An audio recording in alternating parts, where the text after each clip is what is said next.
وإذ قال موسى لقومه মুসা যখন তার জাতিকে বলল, ইয়া কওম, হে আমার জাতি, লিমা তুযুনানি, why do you hurt me, কেন তুমি আমাদেরকে কষ্ট দাও।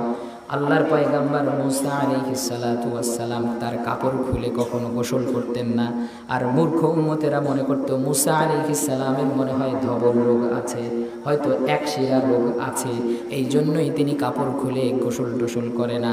আল্লাহর পয়গম্বর মুসা বলেন, আমার বিরুদ্ধে সমালোচনা করে তোমরা কেন কষ্ট দাও। লিমা তুযুনানি, কেন তোমরা আমাকে কষ্ট দাও। ওয়াকাদ তা'লামুনা, আর তোমরা জানো, আন্নী রাসূলুল্লাহি ইলাইকুম, indeed I am the messenger of আল্লাহ সুবহানাহু ওয়া তাআলা, আমি তো আল্লাহর পক্ষ থেকে একজন প্রেরিত রাসূল। তোমরা কেন আমাকে কষ্ট দাও, তোমরা জানো আমি আল্লাহর পক্ষ থেকে একজন রাসূল। এরপর আল্লাহ রাব্বুল আলামিন বলেন, ফালাম্মা যাগু আযাগাল্লাহু কুলুবাহুম, ফালাম্মা যখন জাগু, তারা নিজেরাই হিদায়াতের পথ থেকে বক্রতার পথকে বেছে নিল, জাগাল্লাহু কুলুবাহুম, আল্লাহ রাব্বুল আলামিন তাদের মনগুলোকে আরো বেশি বক্র করে দিলেন। আপনি যদি হিদায়াত না চান, কেউ আপনাকে হিদায়াত দেবে না। আপনি যদি হিদায়াত চান, আল্লাহ রাব্বুল আলামিন আপনার জন্য হিদায়াতের পথকে খুলে দিবেন।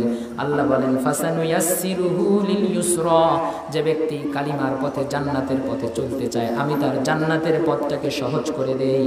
ফাসানুয়াসসিরুহু লিল উসরা, আর যে ব্যক্তি নিজে জাহান্নামের পথের দিকে যেতে চায়, আমি আল্লাহ ওই জাহান্নামী বান্দাকে জাহান্নামের পথটাই তার জন্য সহজ করে দেই।